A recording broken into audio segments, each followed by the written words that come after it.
All right, it is Thursday night, so as always, we're joined on the line by John Giles. Evening, John. Evening, Nathan. So over the last 100 days of footballing silence, you've guided it through us. You've picked some brilliant all-time 11s, and in a few minutes' time, you're going to select a combined Celtic and Rangers 11, which will be very interesting, so stay tuned for that. But football is back, so I guess after waiting this long, we better talk about it. Yeah. Long time, Nathan. Yeah. How did you enjoy it? It was a pretty surreal experience. I enjoyed it.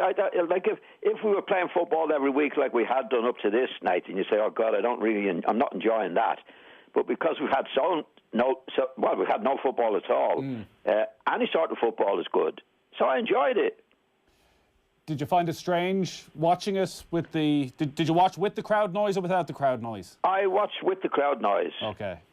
Yeah, no, it was okay, Nathan. I mean, the thing is, when you're watching a match, you see what's happening on the pitch, and it's not as if the players are any different. I mean, they're having a go, which they have to do, which is the main thing when you're watching the game.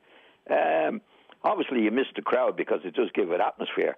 But the essential part of the night is the football itself, and we've been off. It's been off for such a long time. It's a novelty to have it back, even without the crowd. So you didn't think the lack of crowd and the strangeness of the situation affected the quality of the two games in any way? No, I didn't expect it to, Nathan. I mean, I think that the crowd is great and gives it atmosphere, and there's 50,000 people at a match. But basically, when you're playing football, you have to ignore the crowd and just get on with the job. So you're not going to be doing anything. Well, in my opinion, you shouldn't be doing anything different than you're doing because there's no crowd there. Yeah. I mean, I've played in practice matches before, Ned, and I don't think I ever played. Well, I played in front of empty crowds when I was playing in Manchester City reserve team. But usually at the start of the season, you have the first team versus the second team, and you're really going at it. You know, a lot of fights and everything in it because that's what you want to do.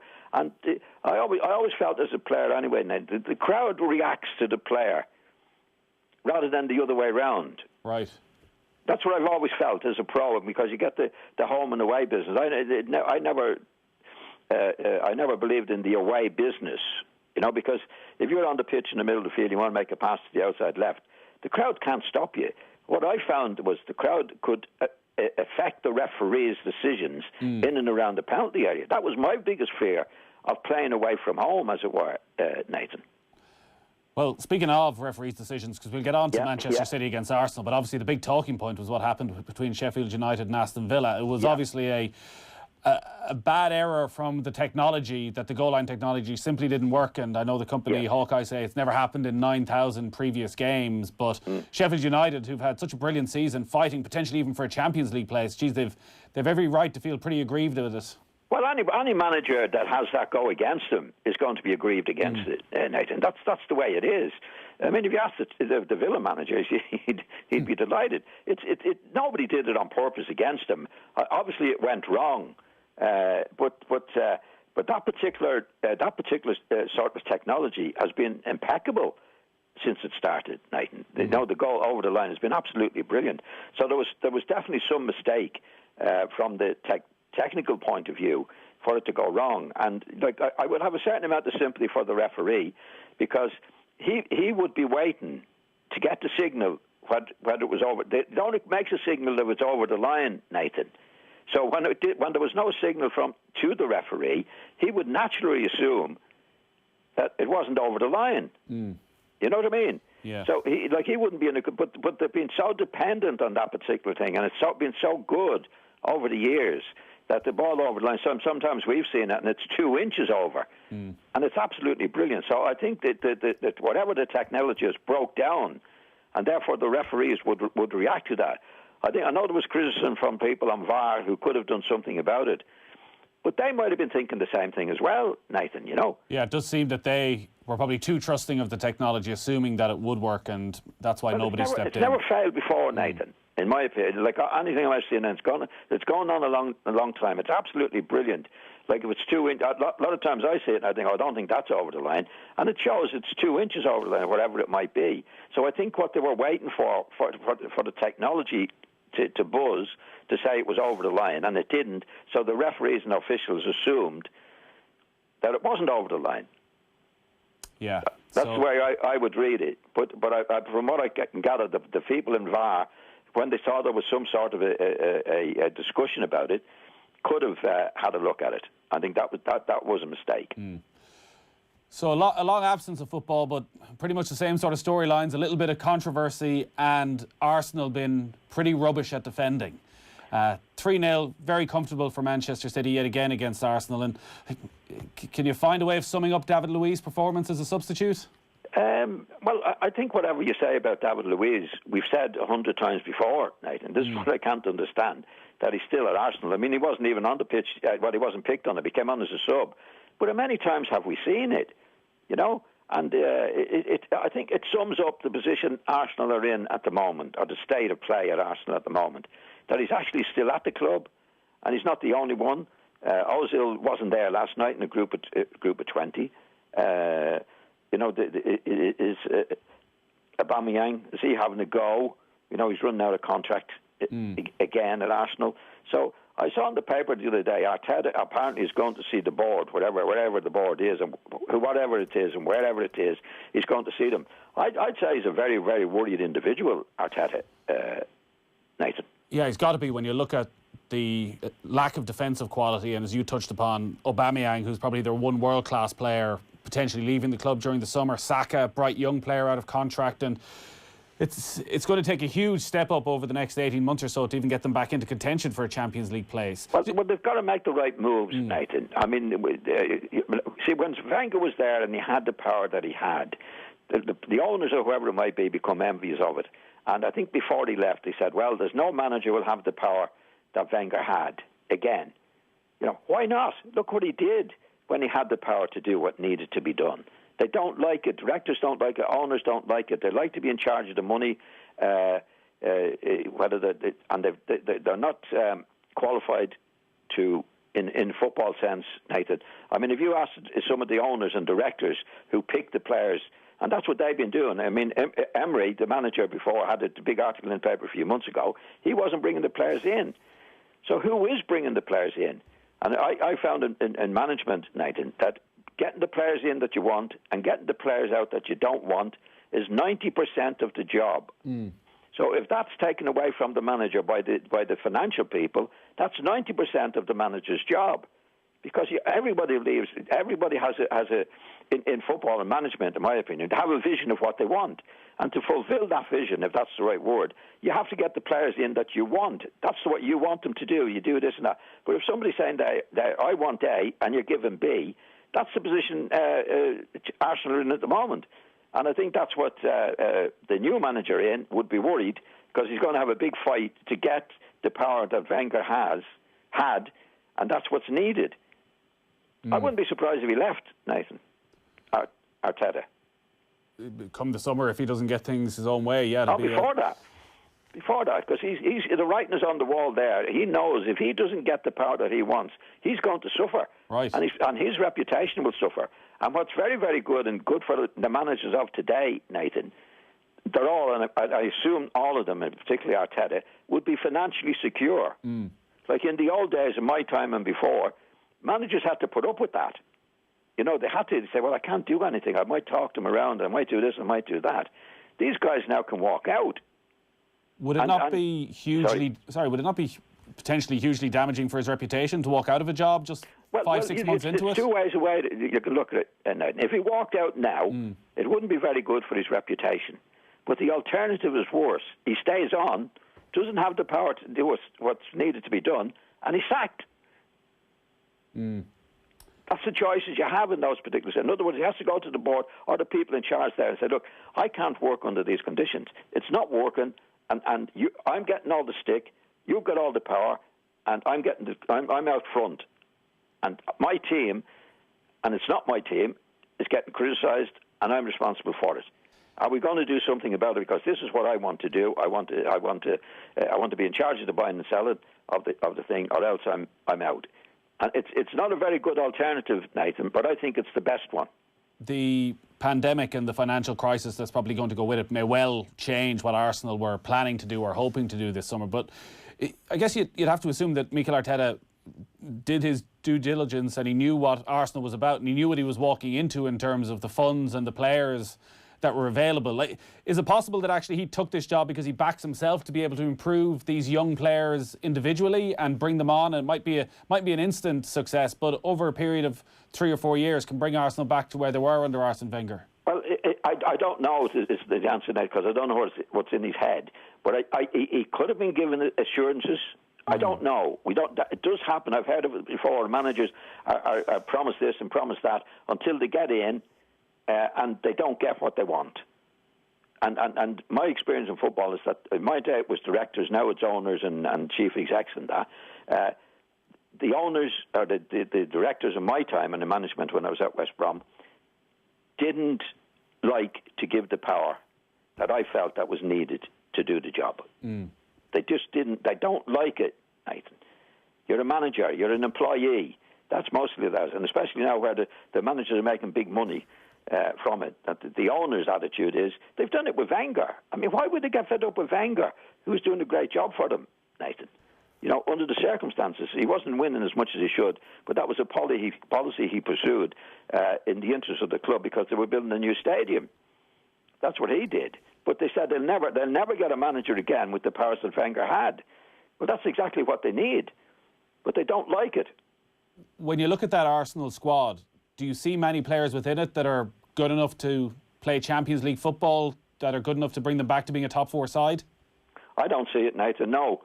I think there are a lot of young players, promising players to do it, but you need a mixture of both. I mean, so when you're in a club like Arsenal, you can't wait for next year, Nathan. They have to be doing it now. Okay, they might not be winning things. It's like Frank Lampard at Chelsea. He didn't win anything. He doesn't look like really winning anything. But you can see progress. You can see what he's doing. But in Arsenal's case, it's like looking at the performance last night, and the first thing you're looking at as a manager or any other spectator or supporter, are they having a go? Do we see promise? Were they unlucky? Were they did? They were hammered, and then you have this Luis coming on, who's been there for a couple of years. Total disaster, Nathan. Everybody can see that. It's incredible how, as you say, everybody can see it, and he's 33 at this stage, so you'd have to imagine he's not going to change. Like, you look at the 2 goals last night. The first one, like, his body shape for that first goal, and like, in the last minute of injury time, what he was trying to do, trying to control a ball in that position on a slippery surface. And again, when he's spun by Mahrez, like, these are things that a 21-year-old centre-half, you might say, OK, we'll give him a second chance, he'll live and learn. But David Luiz, like, for Arteta, and I know he didn't start him, but to put his faith in him even off the bench, does that even raise questions about his judgment? No, you're absolutely right. And he's been doing it for years, Nathan. But then you have to go back now then to, how did he get into Arsenal? Right? Did Emery make the decision to bring him in, or did the owners? Did they think it was a good deal? Because he went fairly cheaply, as things go nowadays. Yeah, well, I think there's a lot of questions among the Arsenal supporters now, and a lot has emerged over the last few days as to how that deal happened and the amount of money that's actually ended up costing Arsenal. Exactly, but when it's not run in the way it should be run, Nathan, which is the manager to do. The manager's supposed to be the expert in football. The directors of the owners are employing him for his expertise, right? And then they don't let him use his expertise. Because if I was putting money on it, I'd say Emery didn't agree with that deal, right? But he has a choice. I object to it and I'm fired out, or I live with it and try and make it work. That's the choices the managers have in many ways. And he can't say, when things are not going well, you see, from the manager's point of view, and everybody say, he can't say, I didn't buy him. Because the supporters would say, well, what the hell are you doing in the job if you didn't buy him? What are you doing in it? That's part of the job. That's what happens if they get trapped into it, Nathan. That's what you're saying about Arteta. Does he live with it and go with it and then not be able to say anything at the end or in between? Like, they've got to, when you appoint a manager, you're appointing for his expertise, use it. And it's 90% the job, getting the players out you want and getting the players in that you do want.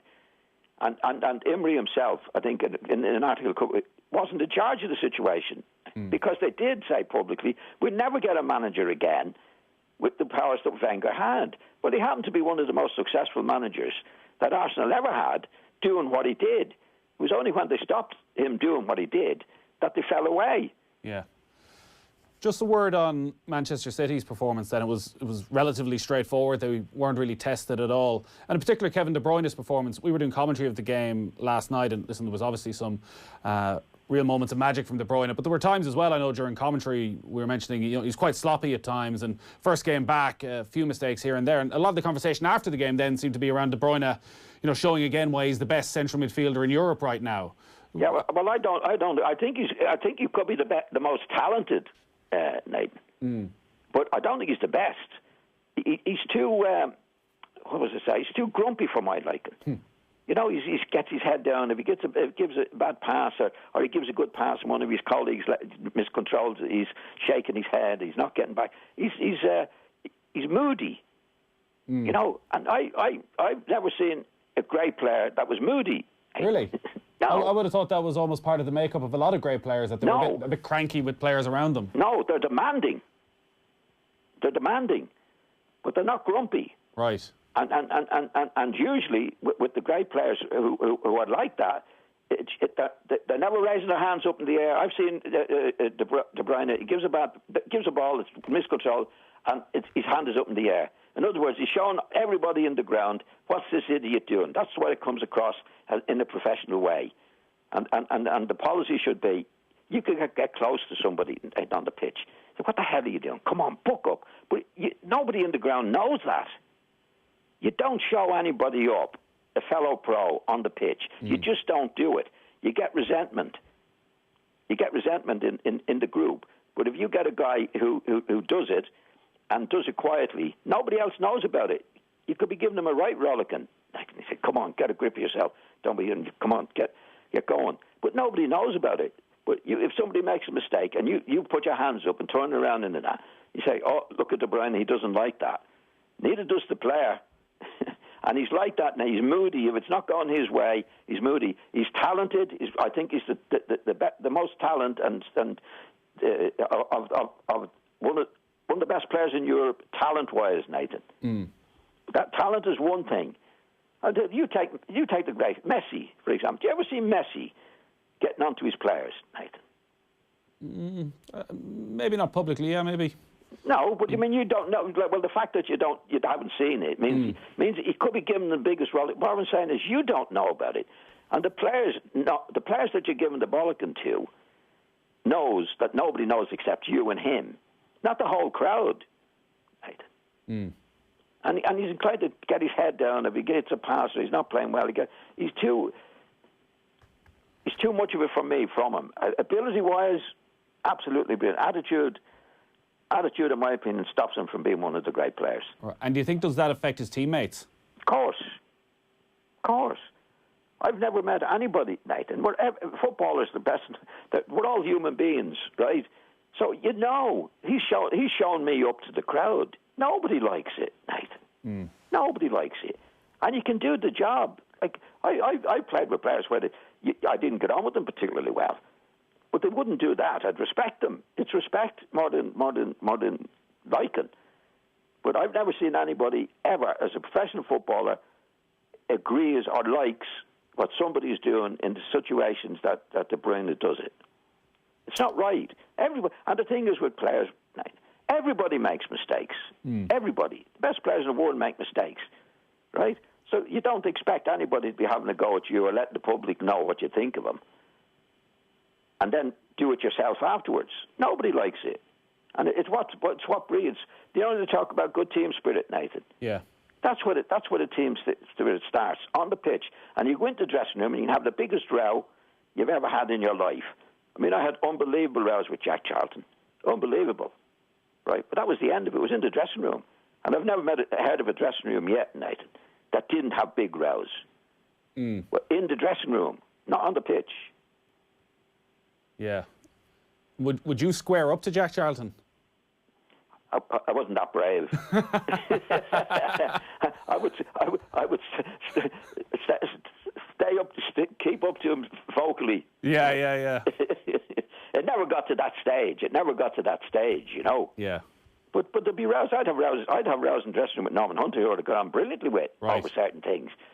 But it was between the two of us. That's the end of it. We'd shake hands on it. But it wasn't out on the pitch, Nathan. Right. So you'd wait till half-time or full-time before? Yeah, definitely. Okay. I'd say, whatever happens in the dressing room stays in the dressing room.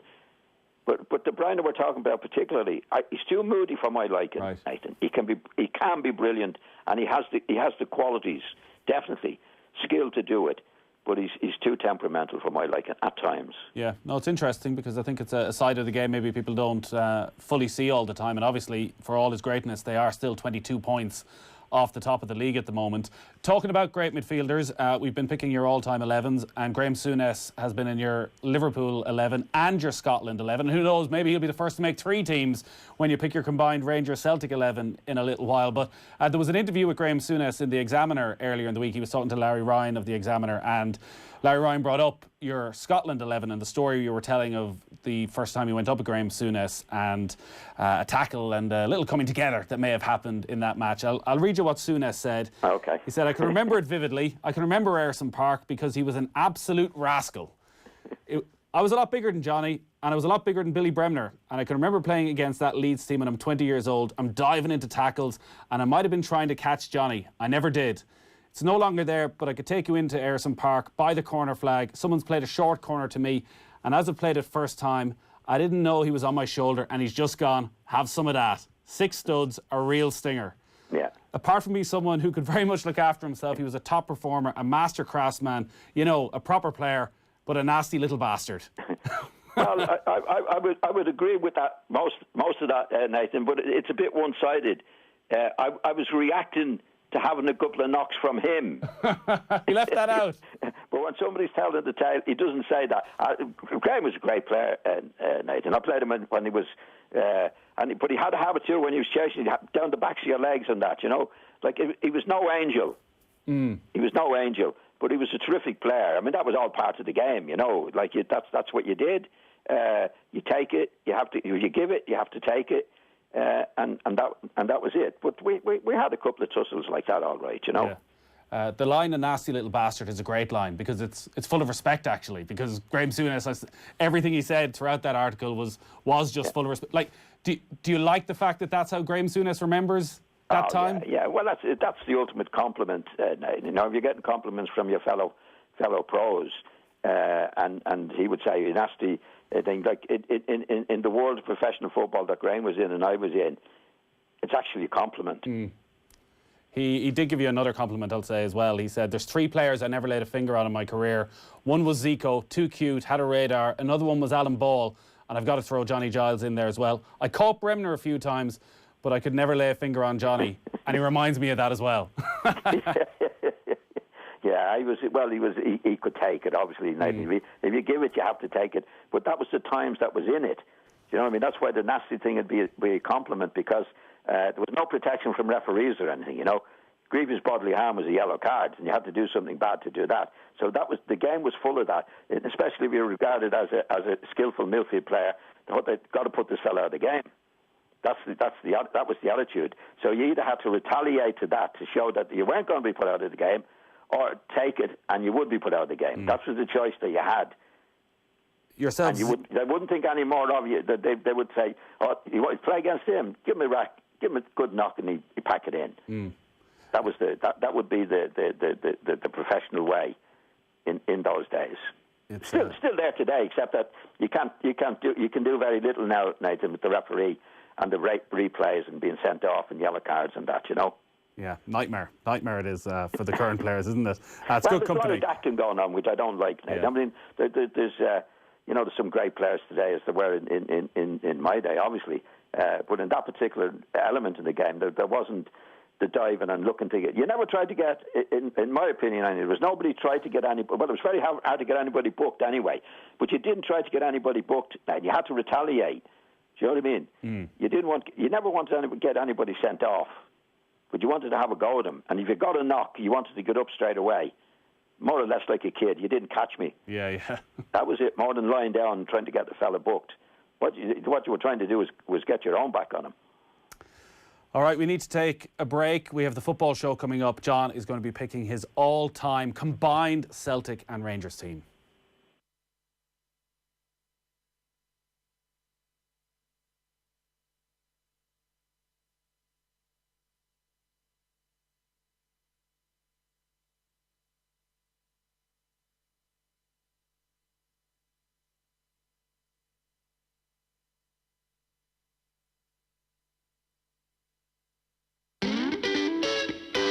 The Football Show on Off the Ball. With Paddy Power.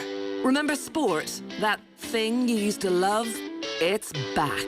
Gamble responsibly. See dunlewy.net. I'm prepared to do anything I can to play for my country again. Do it then. What about your start to the game? It wasn't bad, was it? Why should an honest answer be a mistake? How can a modern day manager not have a mobile phone? Why should he? All right, it is Thursday's football show. John Giles is back with us. He's going to pick his all-time combined Celtic and Rangers 11. If you missed it earlier, John was talking about last night's football and Arsenal's defending against Manchester City, Kevin De Bruyne as well, and we touched on Graham Souness. You can listen back to that on the OTB Sports app. But let's get into this, John, because I think we're on to our 12th selection now. This should be an interesting one because, well, Celtic and Rangers, obviously a heck of a rivalry between the two of them, and Celtic 9 in a row. Rangers have won 9 in a row previously, and before all that, when you were going up against Celtic and Rangers in the late 60s, early 70s, I guess at that stage you were talking about two of the best teams in Europe. Oh, definitely. Well, Celtic were at their best, and we played. They won the Champions League. What's now the Champions League in 1967. First team in Britain to win it. Terrific team of players that all came from within a radius of 20 miles or 25 miles from Celtic Park. Absolutely brilliant team. We played against them at Leeds, who were a very, very good team, in 1970. And in the semi-final of the Champions League, and we were beaten by them, and deservedly so. But what was amazing, they beat us at Leeds 1-0, and we played at we were supposed to play at Celtic Park, Nathan, and because of the interest, it was taken to Hampden Park. Right. And over 140,000 turned up, with thousands left outside. The biggest ever attendance at a European game. Was it? Was it? Yeah, it was huge. And we were beaten. In the European semi-final, Celtic obviously go on to the final and are beaten by Feyenoord. Yeah, that was a shock in itself. Once they beat us, it looked like they were. I think they were odds on to be Feyenoord and were beaten. Nathan, great team. Was it a shock in 1970 that Celtic beat that Leeds team, even though, as you say, Celtic were European champions in 1967? I don't think they'd done much in Europe the following 2 years, and obviously, I guess the English teams will always have felt that they were superior to the Scottish teams. Yeah, well, we didn't, but I think the general opinion was that would be the case. I think we were favourites to win, Nathan. You know, and they. And I'm not making excuses because they deserve to beat us, but they caught us at a bad time. We got involved in a semi-final of the Cup against Manchester United, which went to 3 matches, 2 extra time. And then we were in the final against Chelsea that went to extra time twice in between those matches. Right. And we definitely paid, because in those days you were playing the same teams all the time. You weren't making changes in that. So that's my excuse a little bit. But Celtic were terrific and deserved to beat us. Can you remember much around the build-up to that game? Because it was billed, as they always are, as the Battle of Britain. It was the first time ever that the two British champions had met in the European Cup. I'm sure the hype around it must have been incredible. Oh, it was. Now, there was huge interest in it. You know, it was the Battle of Britain and all the various things that you do. And the fact that the crowd... I mean, Celtic would have wanted home advantage, but because of the financial situation and the interest in the match, there was thousands of people locked out, over 140,000 inside the ground, Nathan. You know, it was a huge game, huge interest in it. I can't even imagine what that is like. Like modern stadiums, you think you're going to maybe the new Wembley and 80,000 people, and to have almost twice that, playing in that sort of atmosphere, what did that feel like? Great. You loved it? Great, yeah. Did everybody love it? I think so. I mean, we were a fairly, we weren't old, experienced team at that time. I never met a professional who was playing at that level that didn't love it, Nathan. And if you get to the stage where the Celtic players were at and the Leeds players were at, you wouldn't have been there in the first place if the crowd got to you. Yeah. Do you know what I mean? Like your experienced players, and like professional players have it in them, Nathan. Of course you get nervous. You have this type of nervousness, all right. But it's a nervousness that gets the adrenaline going. Like, I always felt to play football at a certain level, it's not a natural thing to put your boots on and then go out. There's a build-up to it, Nathan, and nerves play a part in it. Now, you've got to control those nerves, and the way if you control them properly, then it gets the adrenaline going, which helps you to get through the match and to do what you want to do. But there's an element in every player that I knew, a top-class player, that looked forward to it. Because that's what, when you're a kid, that's what you want to do. You want to be playing on the big stage. And there's an element that, well, I want to show everybody how good I am. Mm. I mean, if you got to that stage with Leeds with Leeds and the Celtic lads, if your temperament wasn't right, Nathan, you wouldn't have lasted that long. Yeah. You'd be found out in the youth team. Yeah, and it was two legendary sets of players and two legendary managers as well. It was Don Revie up against Jock Stein. Jock Stein was at it, yeah. I know, they were brilliant. They were a terrific team, and Jimmy Johnson was fantastic that night. Oh, he was because Terry Cooper was the England left back at the time. Yeah. And he tore Terry to bits. And not Terry, every one of us. Johnson was brilliant. He was only a little fella, smaller than me. The ball was halfway up his shin. He could drag it along. But quick as lightning, Nathan. Right. Quick as lightning. And he didn't just do it on the day when he felt like doing it. He did it the vast majority of times. Would you have seen much of Jimmy Johnson away from the times that you were playing Celtic? Would you have taken much of an interest in what was going on in Scottish football? Well, because the Celtic were a fantastic team. And you'd see a lot of it on the television, Nathan. And we played in a couple of friendly matches as well. You know, you didn't have to see Jimmy a few times to know what he could do and what he did. He was a genius, Nathan. It's brilliant. And was it just your typical right winger trickery, take on the fullback, skin him alive as much as he could? Well, it was fairly typical in those days, but this was a time when they introduced the fullbacks, which were a lot quicker than the old days, and he was still doing it. You couldn't get near him. Right. Oh, he was just in and out, and he was smaller than me, and he could drag the ball along. He'd come in, and he was quick as lightning, Nathan. You know, on his feet. Did you ever talk to Terry Cooper about what it was like having to try and mark him? No, I didn't want to embarrass Terry. But none of us could mark him. I mean, we're all trying to get near him. Yeah. They had a terrific team as well. Like Murdock and Bertie Auld, and they're terrific players and a great attitude. And I think Jock was brilliant, what Jock did with them, Jock Stein. I know it's difficult to compare different players from different teams and different eras, but when you're talking about Jimmy Johnson and the level of genius that he had, like, are we talking about the very top tier in your rankings of the great players? Oh yeah, Jimmy could do it again. Jimmy could do it against anybody. You know, they won the European Cup, but they won in the European Cup again. They were winning the league 9 times on the bounce in Scotland when Scotland, didn't sell all the players or the situation they're in now. I mean, if you see a Rangers-Celtic match now, Nathan, there's 50%, at least 50% of foreign players in the match. Yeah. Like in those days, I told you, I think the 20-mile radius, all the players came from at Celtic at that time. Did you ever get to know Jimmy Johnson at all? Did you get what sort of personality was he? No, Scott's a bit wild. Right. A bit wild. Apparently, the lads looked after him, and Nathan, when he got out of his home territory, he was lost. Right. And he was well known for it. He got into a bit of trouble with the Scottish team. Nathan, at the time of the home internationals years ago. Right. And the lads were watching it because they were away in Largs. I think they were in Largs. They used to go there, the Scottish team. And Northern Ireland beat England at Wembley. And the lads decided that was the time for celebration. The English had been beaten. The English had been beaten. So they went out to the pub and they didn't get out home till all hours in the morning. And they were walking up the beach, all the lads, most of them anyway. And there was a little rowing boat. And 2 of the lads jumped in, one of them Jimmy Johnson, and the other lads pushed him out. Right. And lucky enough, Jimmy Johnson was left in the boat, no oars in it. So they had to call the Coast Guard to get him out. Like this is about 4 o'clock in the morning, 5 o'clock in the morning, and of course it's in all the papers, Nathan. Right. But Jimmy apparently, when the manager called the meeting. The manager was passing him and gave him a dirty look. And he said, "That's some look, sir." You know, like he couldn't, in his head, what was all the fuss about? You know, did what he wanted when he wanted.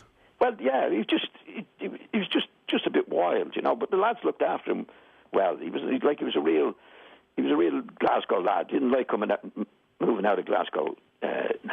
Right. It's just a one-off. But when he got on the pitch, he was a genius. I'm sure we're going to mention him again when you're picking this 11. Just before we move on from that Leeds Rangers game then, our Leeds Celtic game in 1970. Yeah.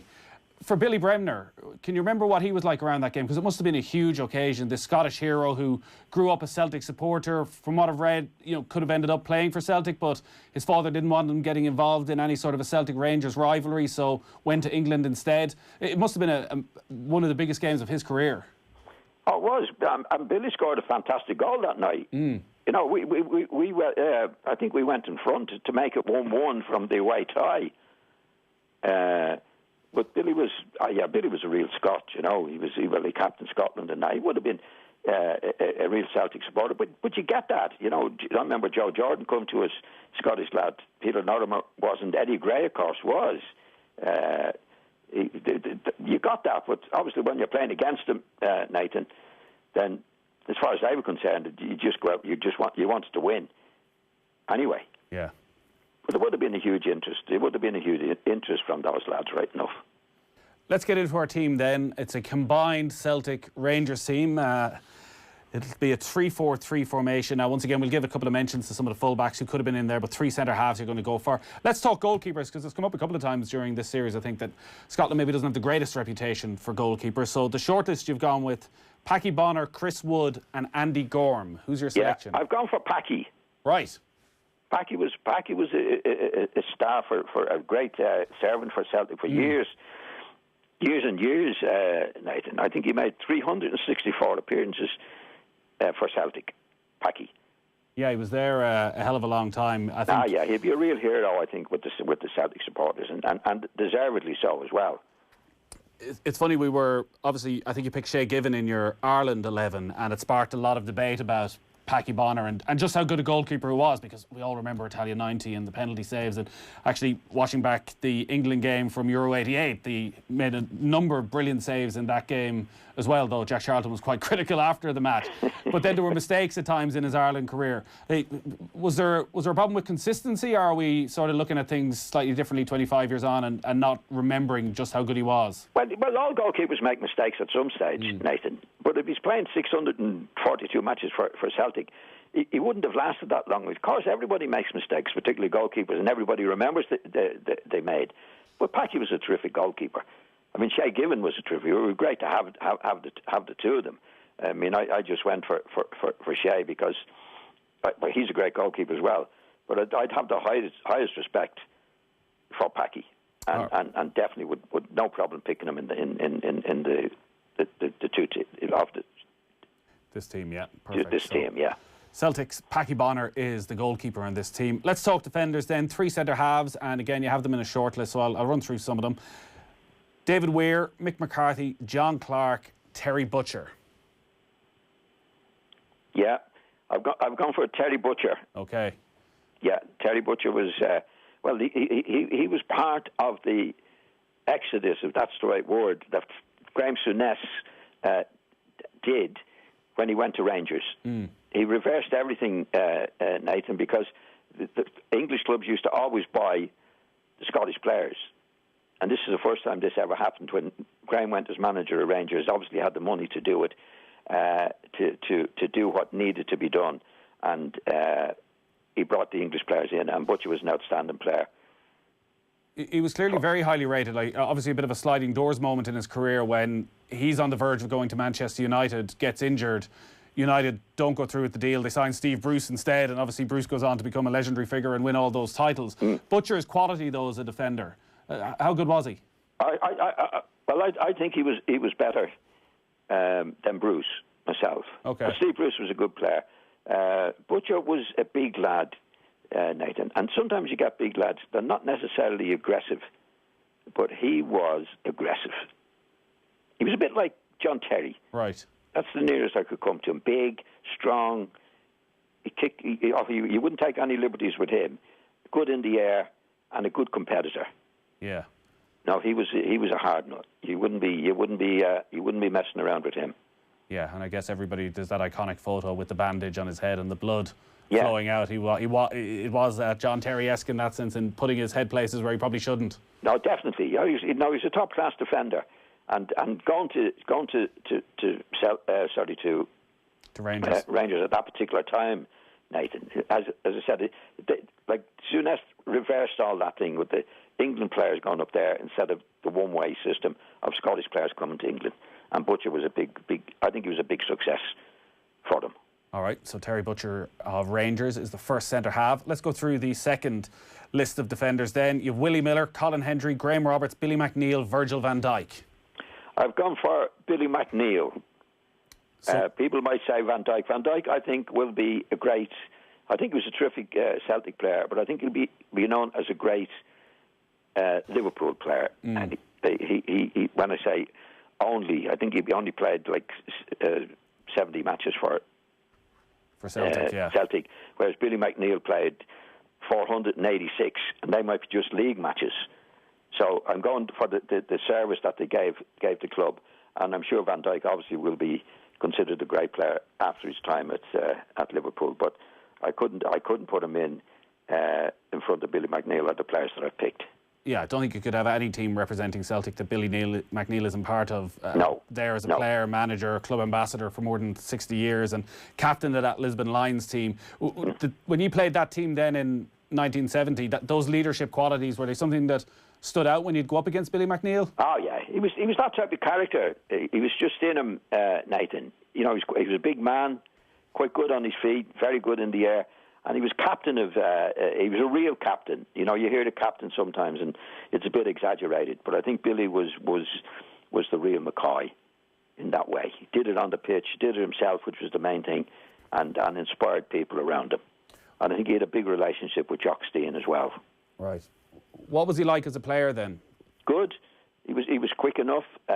He commanded, it was different. The centre halves are different then than they are now. As you know, they're playing out from the back and that. I still think he'd be able to do it, but the emphasis wasn't playing from out at the back at that time. Usually marking a big centre forward and covering up in that. Covering the ground and that. And Billy was a really top class player.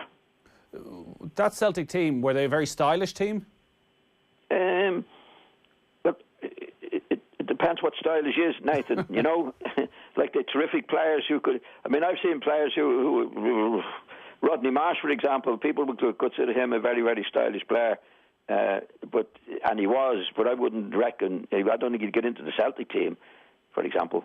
When you had Bertie Auld and all these terrific Jimmy Johnson, who were terrifically effective, and certainly easy on the eye, in my opinion. But effective is the main thing, Nathan. Yeah. Bobby Murdock, Bertie Auld, these players, Jimmy Johnson, Billy Mcneil, terrific players. Did Billy Mcneil have an aura about him? Yeah, he had a sense.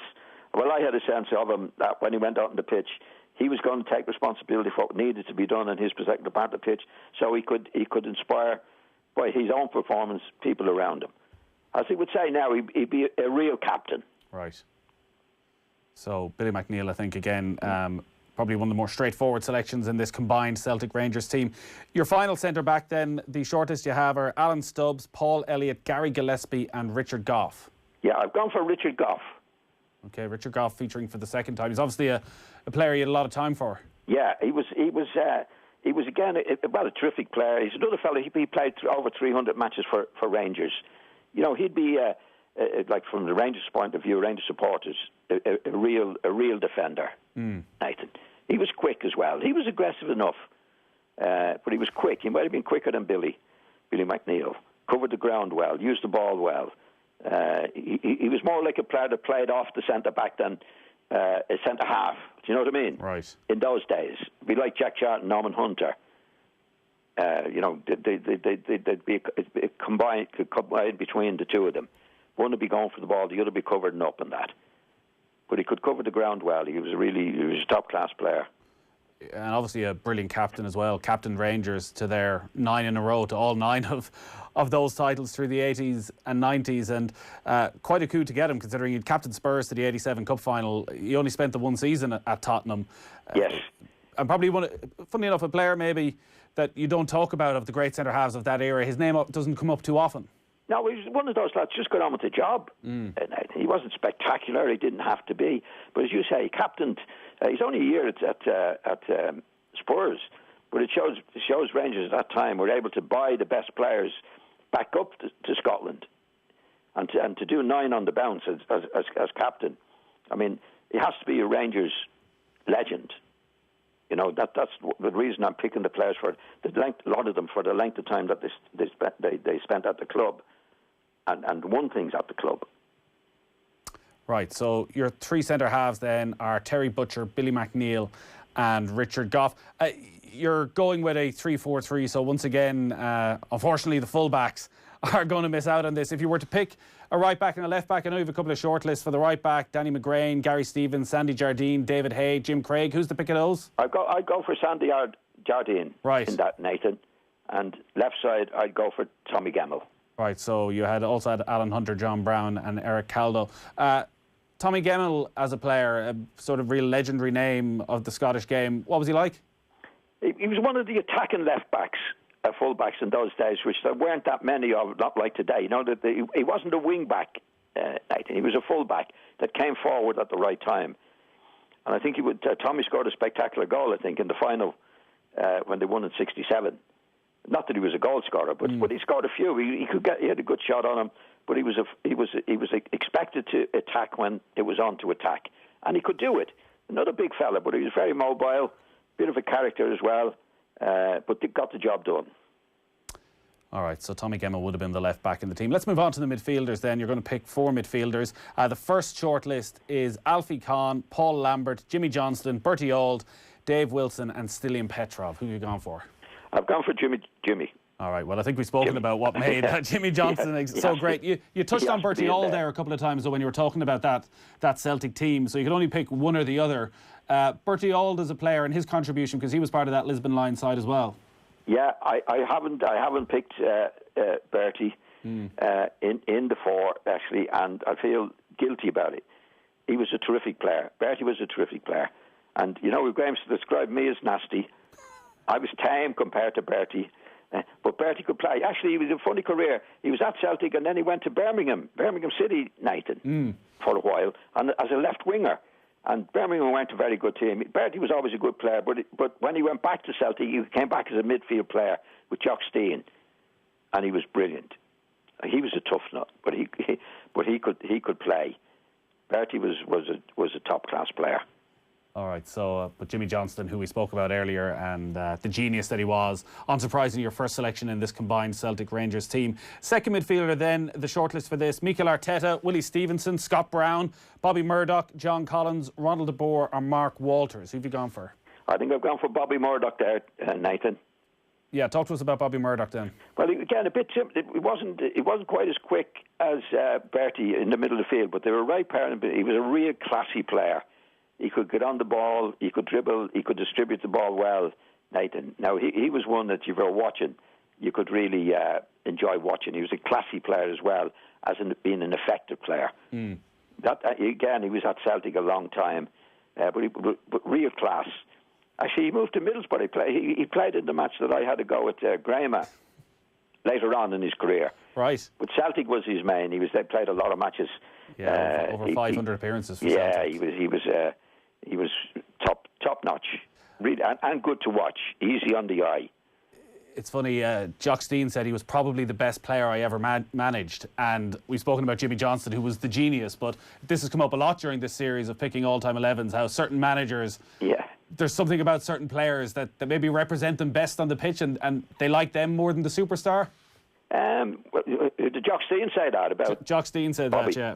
Yeah, well, like all managers, all people, they can have their favourites, Nathan. It might have been his manner, his temperament, that was easy to get along with. I mean, Bertie Auld, I don't know, but Bertie was fiery on the pitch, and he might have been fiery off the pitch, where there could have been a couple of. I don't know, but I'd say Jimmy Johnson was hard to manage. Really hard to manage. It sounds like it. Yeah, definitely. I was surprised if he wasn't. Whereas Bobby might be a very sensible lad, easy going, come in, do his stuff, and also the way he played. You know, I mean, he was just a terrific player. So, Bobby Murdock alongside Jimmy Johnston, two Celtic midfielders to start with. Let's go and pick the third midfielder. The short list, Ray Wilkins, Roy Keane, Stuart McCall, John Greig, Graham Souness, Bobby Lennox and Willie Henderson. Who have you gone for? Sorry, give me that again. So you had Ray Wilkins, Roy Keane, Stuart McCall, John Craig, Graham Souness, Bobby Lennox and Willie Henderson. Oh, sorry, yeah, John Craig. Right. John Craig. John Greig was like, if you got Rangers supporters, you couldn't leave him out of a team, Nathan. He'd 755 appearances in 17 years with Rangers, and he was a battler. I played against him a few times, and he give you everything he's got, and he wouldn't be classy like Bobby Murdock and that, but he'd be probably the holding midfield player playing today. Right. But gave everything he got, Nathan. He wouldn't have lasted that long with Rangers without being the character he was. Yeah, he was voted. I'd say he'd be a legend with Rangers supporters, if we've got any Rangers supporters listening to us, Nathan. One or two. He was voted, actually, at the turn of the century, their greatest ever player. Was John Craig. And I saw he started out as a forward, moved back into a more midfield position, and it's interesting you say he might have been the more defensive midfielder. Did you see how at one stage he could have been a forward? Was there that bit of creativity to his game as well? No, not necessarily. Well, usually happens with lads who move backwards. It's easier for them, Nathan. You know, they're coming onto the ball a lot. But I wouldn't have imagined him as a forward player. Like, he did his best. I think he did his best work tackling and winning the ball and serving it. That Rangers team, so we spoke about the Celtic game in 1970. That Rangers team, they won the Cup Winners' Cup in 72, and there was it the Fairs Cup at the time where you might have played Rangers a couple of times. Would you have gone up against Rangers in and around that period? Oh yeah, we played them in the Fairs Cup, Nathan. And how did they compare to that Celtic team of a similar Well, they went in the same class at that time. Right. Before Jock came, now they had a couple of years that they dominated. Well, Celtic, before Jock came, actually didn't win the league for about 9 or 10 years, Nathan. So Rangers would have been having a better time than Celtic at that particular time, but they didn't dominate in the way that Celtic did when they did get going. Yeah. But they were winning the cup now and again in the league, and I think they won the Cup Winners' Cup in that particular time. But we played them. We beat them 2-0 at Leeds, and we drew no score. Yeah, you scored a penalty, did you? I think in the 2-0. I did. Yeah. So we won relatively comfortably in that match. Let's pick your final midfielder then. So John Craig is the third player picked in there. The final shortlist then for your midfielders, you've got Paul McStay, Neil Lennon, Jim Baxter, Tommy Burns, Trevor Stephen and Paddy Crerand. I've gone for Jim Baxter. Okay, so another legend with Rangers, Nathan. One of the most gifted lads I've ever seen. But he had his own way of living. Jimmy was a high liver. Right. But he could really play. He was a left-footed guy, a bit like Liam Brady. Okay. Oh, so elegant on the ball. The Rangers fans loved him. He could hold on to the ball. He could give it, he's real classy player. Could go past people. He didn't score many goals, but he scored a few goals. But on the ball, he was a delight to watch, and the Rangers supporters loved him. But Jimmy didn't have a long career. He broke his leg in a European Cup match, Nathan, and he was never the same again. And they called him Bacardi Jim. That was Jim's name. And apparently, when he was in hospital that night, having broken his leg, the lads went in to see him, and he had his bottle of Bacardi and Coke beside him. Right. Ready to go. He was noted for it, Nathan. He was noted, Jim. He was actually, Don Reevy was going to see him. He played for Wraith Rovers as a young fella, and Don Reevy had taken over at Leeds, and he went up to see him. And Don had a list, what he did with most players, of things they didn't do well, or didn't do, or things they did and shouldn't have been doing. And Jimmy apparently, Don must have called about 10 different things. You did this and you did that. And Jimmy Baxter apparently stopped him. And he said, no, hang on. He says, you got that list there. He says, there's about 20 other items on the list that you don't have. And that was it. Don didn't sign him then. Right. But he was a character. But he lived a high life. But when he was fit now, like after he broke his leg, when he came back, he came to Sunderland, and he was never the same player again. Yeah, it is very sad when you talk about a lot of players of that generation, because at the time it's a broken leg that it can be so severe, whereas nowadays with the right treatment you can make a full recovery. That, like as you say, that his career never recovered really from that broken leg, and he went down. Never trained, Nathan. After, so he didn't like. Obviously, it was more difficult in those days. But Jim didn't care. You know, he just did what he wanted to do, and he put on weight. He wasn't the same player again. But when he was at his best with Rangers, he was terrific, and he'd be idolised to this day with Rangers supporters. He was absolutely brilliant, but not for long. Yeah, certainly made an impact during that short spell before he broke his leg in that Rapid Vienna. It was in a European game. So that's your four midfielders. Then we have Jimmy Johnston, Bobby Murdock, John Craig and Jim Baxter. It's a heck of a midfield four in this combined Celtic Rangers 11. Let's move on to your forwards then, where again there's no shortage of talent. You have a short list of Mo Johnston, Ralph Brand, Henrik Larson, John Hartson, Frank McElvenney, Colin Steen, Robbie Keane and Stevie Chalmers. Henrik Larson, I think, is the... sorry, I'm getting mixed up with it. Yeah, I picked Larson out there, Nathan. Like, he was a terrific player, as we know. Anybody that remembers seeing him, I'm saying, even his appearances for Celtic, he had 221 appearances and scored 174 goals. Like, this fellow was class, real class. I mean, he had a little spell near the end of his times at Manchester United. Yeah, again, where he scored goals, and even actually after he left Celtic and he went to Barcelona, because, listen, certainly in modern Scottish football, the question when you're playing for Celtic or Rangers is what sort of a test is it when you talk about his goal-scoring record, but went to Barcelona and made a brilliant contribution there as well. So Celtic got a player there who was pretty much at the peak of his powers. Oh, he's brilliant. He was brilliant, Nathan. You know, I say with Celtic, again, he'd be idolised with the Celtic supporters, the goals he scored. Not just the goals he scored, but the way in which he played. He was a really top class. I think he'd be sensational today, I think. Yeah, Larson, if he was playing. As you say, his goal-scoring record overall in all competitions, it was 242 and 315 for Celtic, which is an insane record in modern-day football. But also, technically, he looked like he was slightly different to your modern forward. He could do it all. He could drop deep. He could contribute to the game in the way that's probably not expected out of a lot of strikers at the moment. No, well, I think in those days it wasn't, Nathan. They usually had a target man and somebody playing off the target man. But this guy didn't need the target man. He could come deep. He could get on the ball. He had the control, see a pass. He could make goals as well. He was an all-round player, Nathan, that could do that. I mean, a lot of centre forwards in the old days that could score goals, but you say, well, not so good on the ground. This fella was. He was good. He was good everywhere.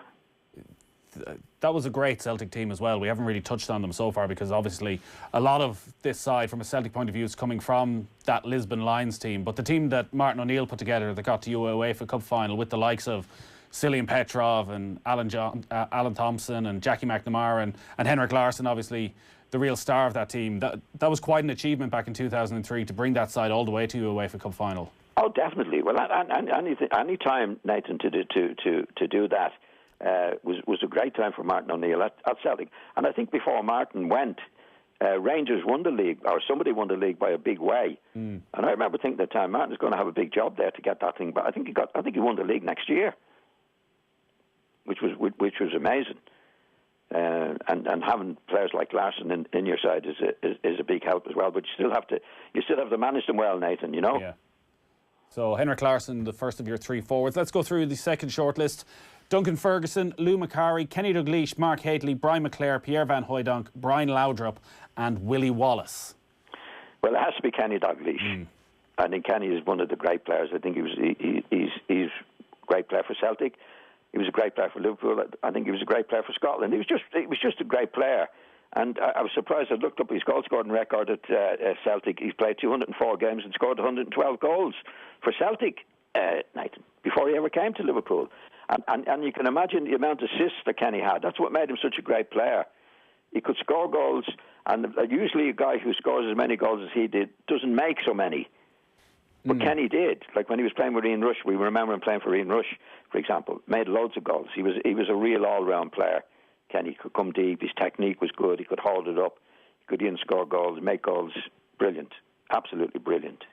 Did you play much against Douglas? No, I played against him 2 or 3 times. And I think I played against him in the friendly match at Celtic.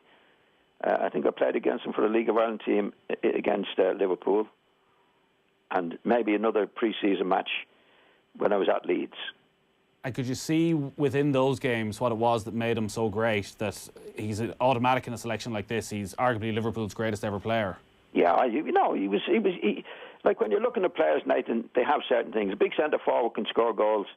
Like Ian Rush was a great goal scorer, in my opinion, a great player. But he couldn't make goals like Dalglish made. He was a finisher. Dalglish scored more than his fair share of goals and made goals, Nathan. So he's a complete player. Yeah. Could he have played a midfielder? Would that have been a waste of time? He could play. He could play anywhere because his positional sense was very good. Like as a centre forward, like off the front man, he could make time and space for himself, and that's what makes the great players. It's being able to do that, and then they always seem to have plenty of time on the ball. But then he could make them, but he could score them. He was classy, and his control was good. His first control was good. First touch of the ball was good. So he's making time and space for himself all the time, and he made goal scoring look easy. He's just a great player. Yeah. Making goal scoring look easy, is that just the game slowing down when he got himself into... No, he slowed the game down. Okay. What to say about great players, Nathan? When after the first touch, they've more room than they had before they touched the ball. When you get a bad player, he has less room after touching the ball 2 or 3 times than he had before he touched it. Yeah, the second touch is a tackle. Yeah. They attract, what we used to say, bad players with bad control seems to attract people, like bees to honey. Right. Whereas Dalglish would with his first touch would look as if he's in a tight area, and after he's touched it once, he's away from him. When he's touched it twice, he's got even more room. Yeah. Time and space, Nate. When you look at a football pitch, you've got 20 individuals vying for space, and the bad players never can make any space, and the great players make it look easy. And that's what Dalglish could do. Yeah, he certainly was one of the great players, that's for sure. Let's get your final selection then in this all-time combined Celtic Rangers 11. Your shortlist is Charlie Nicholas, Gordon Drury, Chris Sutton, Ali McCoy, Kenny Miller, Rod Wallace and Davy Provan. Who have you gone for? I've gone for Ali McCoy. Okay. Ali McCoy's record, Nathan. He was a pure goal scorer. He wasn't a Dalglish, but when you get a pure goal scorer, they're worth their weight in gold. It's 418 appearances for Rangers, 261 goals, Nathan. Yeah, it is a heck of a record. Like he's now goal scorer. You wouldn't look at him and he's like the goal scorers that you'd say, where is he for 20 minutes? And he finished up scoring 2 goals. You know that way, Nathan. He was quick, he was bright, and obviously a good finisher. But there'll be games like where a lot of players like him, you wouldn't see that much of him. Like Ronaldo does it on a different level. You know, when you watch a game with Ronaldo, sometimes he's out of it for ages. We finished up scoring 2 goals, 2 or 3 goals in the match. And they don't usually make many goals. Again, I'd like to see the record with Ronaldo. I can see Ronaldo score. I don't see him making many goals, Nathan. But that was McCoy in a lesser way. I don't remember him making many goals. But he was game, he was quick, and he scored more than his fair share. Yeah, as you say, the goal-scoring record, 4 separate seasons, he scored over 30 league goals. Yeah. So consistently part of that Rangers 9-in-a-row team. And I guess there is a pressure in itself on that type of player, because you say if you're not contributing much else aside from the goals, you got to get the goals. Yeah, but they have a certain temperament to the game. In other words, they can do it. Like they can wait. Like I know with a lot of players. I was a midfield player myself. And I was out of the game for 10 minutes. I think, God, what is going on? I've got to contribute something. But goal scorers have a different mentality altogether. I think their attitude is, couldn't care if I'm out of the game for 10 minutes or 20 minutes, but I'll get a goal. And that's it. You know, like as I said, with that, at least one or two other, Messi would be exceptional in that they're in the game making goals as well. But when you have a Mccoy, they're always going to get you out of jail. Well, a lot of the times get you out of jail, Nathan, because that's what they can do. They have the temperament to do it. Yeah, it's funny because he's obviously gone on and had a probably successful television career since his time at Rangers, and people know him from a different life right now. You'd almost forget. Like when that sort of goal-scoring record, he's right up there as one of the great goal scorers of British football. Yeah, but he'd have that bubbly personality where he wouldn't be technically brilliant, but he'd have the optimistic personality that a lot of goal scorers have to have. In other words, we're having a nightmare, Nathan, for 45 minutes, 50 minutes, but from nowhere, they finish up scoring 2 goals. That's winning the game. They're able to live with themselves, you know, in that particular way, and it's a temperament thing. Everyone else is panicking, but they can remain calm. But they say, well, I don't care if I don't get a kick the ball. I'm here to score goals. Yeah. And they see it as that's the only thing they're doing. I mean, what makes the extra great players is, again, I go back to Dalglish, he could do both. He'd be in the game all the time and still score goals. But you don't get many of them. But you don't get many McCoys either that score at the level that they do score. Yeah. Right, so Ali McCoy is the final selection in your combined Celtic Rangers 11. We wondered how it would break down. It is 6 Celtic players and 5 Rangers players. So the team in full: Packy Bonner in goals, a back 3 of Terry Butcher, Richard Goff.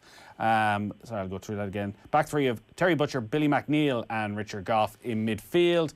Jimmy Johnston, Bobby Murdock, Jim Baxter and John Gregg. And the front 3 then of Henrik Larson, Kenny Dalglish and Ali McCoy. John, great stuff as always. Thanks, Nathan. All right, we'll talk to you next Thursday. Yeah. Cheers, Nathan. Thanks again. All right, we'll take a quick break.